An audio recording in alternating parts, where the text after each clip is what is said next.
Huh? Would you hear that? I think I heard ELOOO say, what it, what it, what it, what it, what it, what it, do. It's your boy ELOOO, man. We back in the building. We not stopping. We only going. If you see me pause for a minute, it's because we was dealing with real life situations, and now we back with it to put it in front of your face like it's supposed to be on the table, prepared properly. Here he is. How y'all been doing? To all my coffee sippers. Hey, shout out to everybody who's been listening to the audio version on Apple and Spotify. I see them numbers raising, and I thank y'all a lot. If y'all don't mind doing me a favor, liking, subscribing, sharing the podcast, your favorite episode, your favorite clip. Once again, a lot of people see the clips on social media, Instagram, Facebook, and YouTube, and they think that they seen the full episode. Most episodes are like 30 to 45 minutes long or 25 to 30 minutes long. And yeah, I would love for y'all to check out the full episodes and not just the 15-second, 30-second clip, and tell me what y'all opinions is. Shout out to everybody who's been giving all the feedback to us. And most of all, shout out to Kingdom Hair Products, man. Y'all can hit us on www.kingdomcare.etsy.com. Or you can get them off of there, or y'all could just come to the barbershop. You already know we downtown Fort Pierce on 2nd Street at Legit Cuts Barbershop, doing our thing every single day. We got a team of barbers that's prepared to do what you need done to your head, your face, and everything else that can beautify you. We also got all the products lined up waiting for you. Is his own store in there. We got a store here, like I said, on site on Etsy. So y'all just tap in, man. That's how I go. Long story short, April was one of those months for me that I come on here and talk to y'all about. And through the test of time, through April, I feel like I exuded and I showed y'all how to grieve, how to attach to your feelings and keep it moving at the same time. I ain't saying that you got to dismiss anything that you feeling, but you also can't let what you feeling stop you from doing anything that you supposed to be doing. Not that you want to do, not that you feel like you can do. No, what you supposed to be doing. The bare necessities, the things that can't be negotiated. You must still be able to operate within your household, still operate with the people in your household, still be able to maintain the things that's going on while everything seems like it's crumbling down on your head and on your shoulders. And that's what we talk about on Sipping the Coffee. So what you gonna do? Sip that mother coffee with me. Today we at the Hawk Hand. You know why? Cause we crushing everything that need to be crushed when it need to be crushed. April was one of the months where I none of us goes backward. None of us is Benjamin Buttons where we age backwards. We all getting older. So we're old with age comes wisdom. If you're attempting to gain the wisdom that's supposed to be gained through each situation, altercation of anything or relationships, anything. There should be wisdom gained from this stuff. You shouldn't be more angry than you was when you was a teenager, or when you was 20, when you was 25, or when you was 30. You can't be walking around exuding those same type of patterns of destruction, those same patterns of uncontrollable emotions, uncontrollable anger. Like you got to put this thing together, man. And yeah, that's my rundown. That's my all in all, in a nutshell type capsule of what been going on, where I've been, what I've been doing. Ain't nothing stopped. We still out here at the football field. We still working these kids to the next level. We still getting kids to school who probably never even, last year, before we became a coaching staff at the Westwood, half of the kids that got signed up to college for this up and coming season that will be a collegiate football player, they probably didn't even have a thought of doing that. So it's a blessing to be a part of a coaching staff like what we're a part of. We probably one of the most undersized high school coaching staffs that you're going to find, because we Westwood. And that's why I love being at Westwood, because we the underdogs. We the ones that, you know, when we doing what we supposed to be doing, everybody's saying, oh, that's what they supposed to be doing. They got the neighborhood. And then when we ain't doing what we supposed to do, they just pile in a whole bunch of extra stuff on top of the garbage. So to see us putting out what we supposed to be putting out is, it's growth going on. And with that all said, with us spinning it to the high school stuff, that's what I came on here for today, man. I'm going to play 2 readings. So y'all bear with me, because It's gonna be a good little reading, but y'all should be able to hear it with no problem. And then I'm gonna give you my takes on it. The first thing we're gonna talk about is the law that was just passed by Governor Ron DeSantis. He just passed a law called the Teddy Bridgewater Act. As we all know, last year, the year before last, Teddy Bridgewater, a prominent sports player, NFL quarterback from the South, from Miami Beach, he was suspended from coaching high school ball, in which he just returned back to the NFL. But he was suspended for helping his less privileged kids. He spent $100,000 of his own money, and they came down with a law. They cracked down on him and suspended him for the whole year, in which we seen the results of that. We seen half of Miami split and leave Northwestern because of what they did to him and go other places. And Northwestern just didn't have the same type of Northwestern year. So they ended up passing a law in which now coaches are allowed to spend $15,000 of their own personal funds to assist student athletes with food, transportation, physical therapy, and rehabilitation.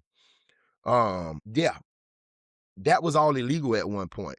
And when I first seen that they was going to pass this, the first thing that came to my mind is, if you're not a coach like Teddy Bridgewater in the state of Florida that has a career, a lucrative previous career, where the 15 grand coming from?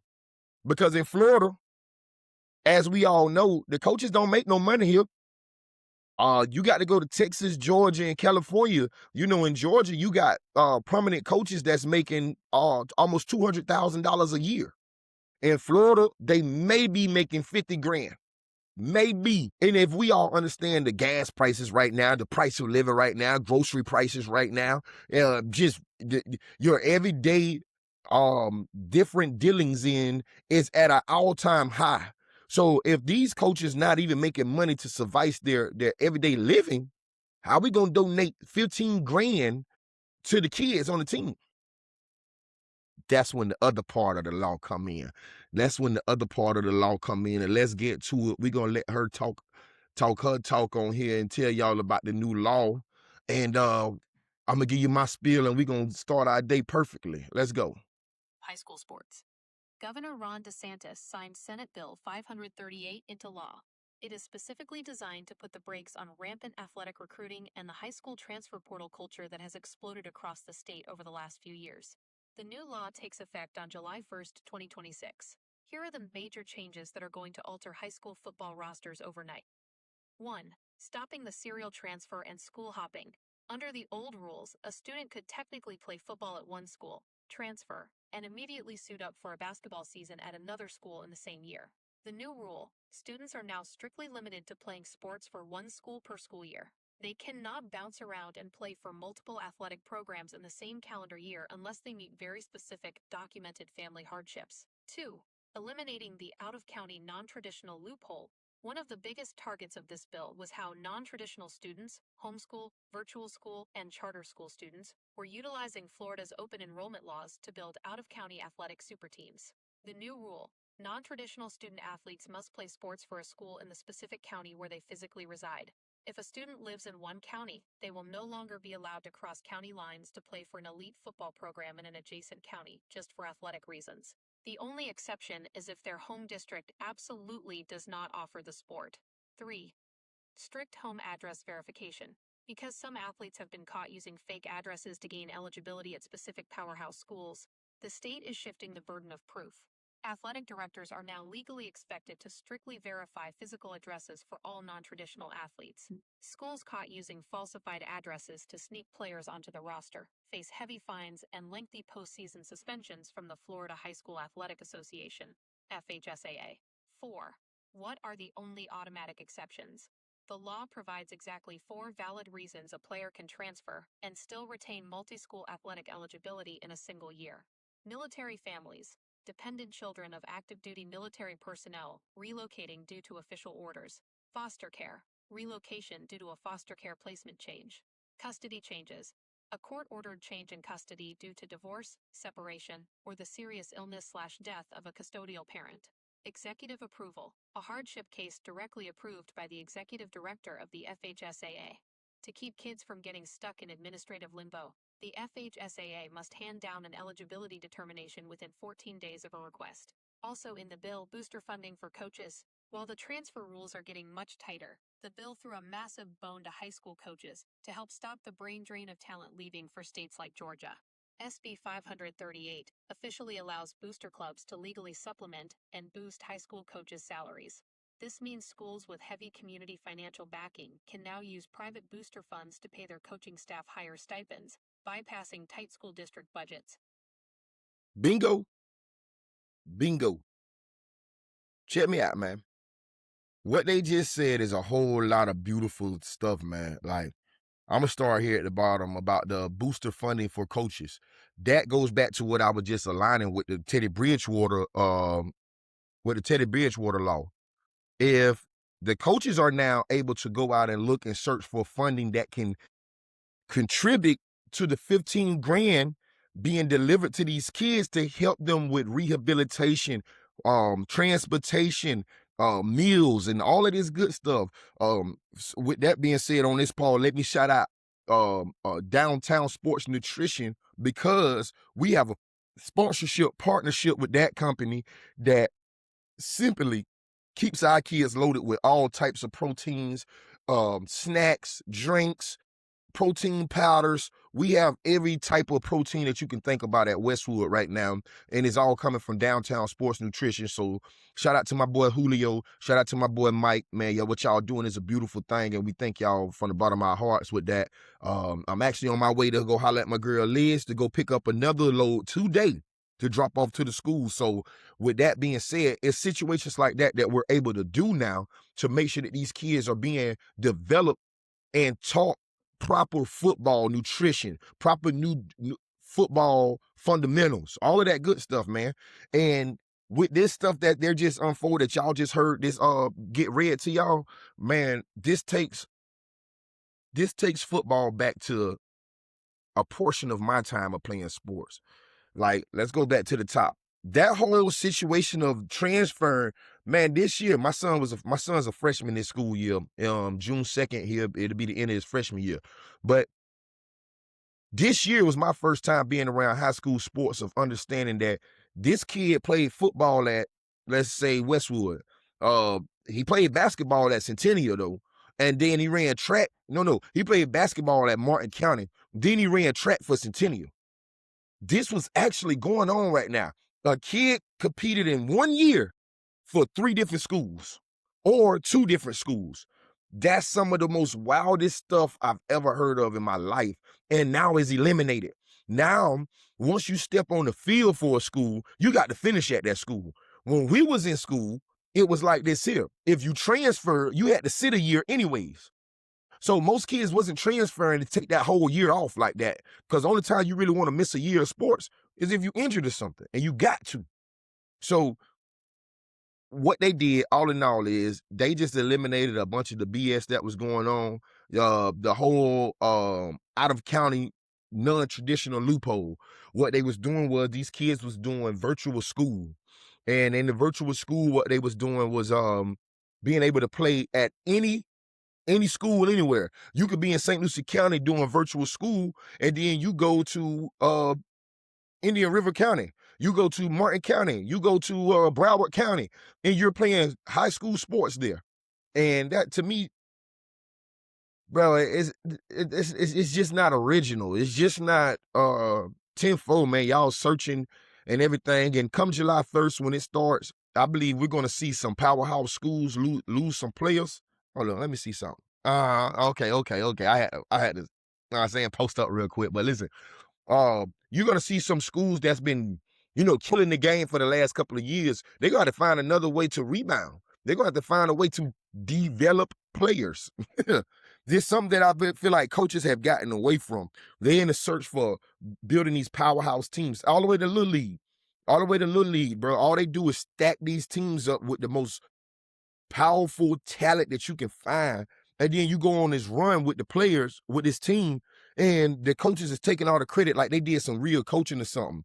If I got the best O-line you can find, the best running backs, best quarterback, best wide receivers, and I took it all from the teams that I'm going against, bro, that ain't no coaching, bro. That ain't no coaching. That's stacking teams and you just running down people's throat. And again, a transition like this happened in the NCAA with the not with the transfer portal. Transfer portal, we actually just we're going to see this year how it happens with just having one transfer portal. But the NILs, before NIL was legal for everybody, you had the powerhouses like Georgia, like Bama, like who else? I mean, it's some powerhouse teams that was they was benefiting from the effects that most small schools didn't have no funding to give these kids. And they was the only ones able to give the kids funding or what you call them, presents and all of this type of stuff. Now that it's open, since NIL has been available, Bama ain't been in the conversation. Georgia ain't been in the conversation. None of these schools have been in the conversation. But I can tell you who back in the conversation. The U. Huh? Name a state, city, anywhere else that got more bread than Dade County that can give away money. And that's why we just left a national championship when nobody else seen it coming. Same thing gonna come into effect in high school sports. All these teams, powerhouse teams that's been able to treat these kids and these families, bro. Tell me y'all didn't just see the report on IMG. IMG just had to pay back almost $2 million because two of the players on their team, parents, was a part of the Mexican cartel in which they was donating $1.3 million or more for each year that kid was on campus. $1.3 million or more was being donated to a high school football program. Half of that's illegal now, bro. So therefore, and as they seen, they got fined, they got sanctioned for that same exact donation. We get more that's going on, it's going to even the playing field. Because for the last couple of years, the playing field hasn't been even in no form, facet, or shape, or whatever, however you say it. The strict home address verification. Beautiful situation. So many people was lying about where they stay at. Miss a couple kids right now. I won't put no names on them because I already know that July 1st, you got to return back to your area. These kids live here in St. Lucie County. They play sports elsewhere for all these powerhouse teams and everything. And now you got to find another loophole. And the only loopholes you got, as she read, military families, foster care, custody changes, or you got to get an executive approval from an FHSAA executive director. If that's not happening, it's not happening. You're going to have to play where you stay. And to me, I think it's a beautiful situation because I'm very excited to see the kids who end up back where they're supposed to be at. Every time I look at these other teams, and I'm gonna say that. Okay. With that being said, let me put this on the table. Hey, Riverside, clip this up. This one of my clips I need right here. I need this clipped up. We don't want half of these kids at Westwood. You got a lot of prima donnas out here. We got a lot of kids that don't understand what work is. We're looking for football players, bro. If you wait for the coach to call a workout to work out, you can stay at where you at. Or just don't come to the football field. If you're not trying to study the game of football to understand what goes on in a cover three, the linebackers have set positions in cover three, unless we call cover three sky or cover three rover or something like that. You need to know what a base cover two is, a base cover three is, a base cover four is. Half of these kids don't even study the game of football or anything, but they quit to hollering out, oh, I'm a transfer, oh, I'm going to do this, I'm going to do that. Bye. A lot of y'all need to transfer, need to find somewhere to go that's going to accept this bull job. People are looking for football players. I don't care what school you go to, bro. The baseline of football is the baseline of football. And if you're not a dog that's putting in work, and you parents, okay, we done talking. I got a couple more minutes and I'm gonna be off y'all screen. We got these parents that think their kid is better than what their kid is. This is what we need y'all to do, parents, and I've been saying this on this show for a little time now. Bring your rump to practice. Bring your rump to the games. No. Forget the games, because at the games, that's when y'all sit in the stands and do all that chirping behind us like we ain't grown men that won't react to something. You know what I'm saying? Y'all probably come up with a little lick in your system or whatever and feel like you untouchable or whatever. But hey, all right, that's all I'm gonna say to you. All right, keep it up. Yeah. But I'm gonna tell you like this here. Come and observe your own child. Observe what's going on around the team, and then you tell me where you would put your child at. Because I want you to actually come out here and tell us, oh, my son better than him. And I want your son, I want you to watch the game film. Mother would be like, oh, this person ain't did this one, did this, and that's why I couldn't do what I did. We get to the game film, you going outside what the play structure is. The play is called to the left side of the field. You going to the right side of the field. You damn right you got your head bust. You damn right somebody laid wood on you. You going outside the structure of the play because you think you playing the video game. This is not John Madden, and this is an NCAA college on the video game, bro. Everybody want to talk about college scholarships and all of this stuff here. Half of these kids ain't even took real core classes. Half of these kids, they don't even have the credits to go to college. These kids don't have the credits or the proper core classes to even go to a Division I, let alone a Division II, let alone a Division I, a Power 4 school. There's real standards that you must abide by to go to these schools to get in these scenarios. If you're not doing it, what are you doing? Some of these parents, we just had graduation at our school. We had parents trying to knock our principal because of the laws and the rules that he's setting forth to create a standard and a culture at the school. If you're complaining about standards and culture being set, that means that you just unruly. You are outlaw, and you don't understand anything of not standard. You don't understand anything of process. There's a process to life. If you don't understand that, hey, fall off the earth, bro. Because what you're doing is setting your kid up to go through processes that ain't even real. Because you don't want to follow rules, what that make you? An outlaw, breaking laws. When you break laws, what happened? Your ass get incarcerated. Well, you must abide by these set laws that these people got inside these institutions regardless. So abiding by the rules in the set standards that's at a high school compared to an institution that's only here for what they call legal slavery in 2026. You being an inmate, going to work for pennies, might be making 16 to 90 cents a day doing the job that you're doing that's worth somebody on earth probably making $30 an hour doing landscaping and stuff like that, but you in prison doing it for free, for basically for free. Come on, man. We got to, what I'm saying to y'all after reading those two lines, those two paragraphs, is to let y'all know we got to do our job properly as parents, for one. And for two, we must educate these kids and ourselves because the laws and the rules are always changing. They could be beneficial to you if you study them, or they could be a hindrance to you if you just think that you understand what's going on in life and you just going to keep on floating. Sit that with me real quick. It's been a beautiful morning. This is how I jump back in with y'all. I'm going to be back on rotation. You already know how I go when I say what I do, when I do. I bring it home for y'all. So stay in tune, man. We out here with these kids, man. So if y'all don't hear from me, y'all can write me, DM me with topics and stuff. I always love to chop it up with y'all, especially when y'all give me topics to talk about. Because all I want to do is push the culture forward, man. All I want to do is push these jits forward, man. Really, the kids is our future. And I'm going to say this one more time, like I said the last time I was on with y'all.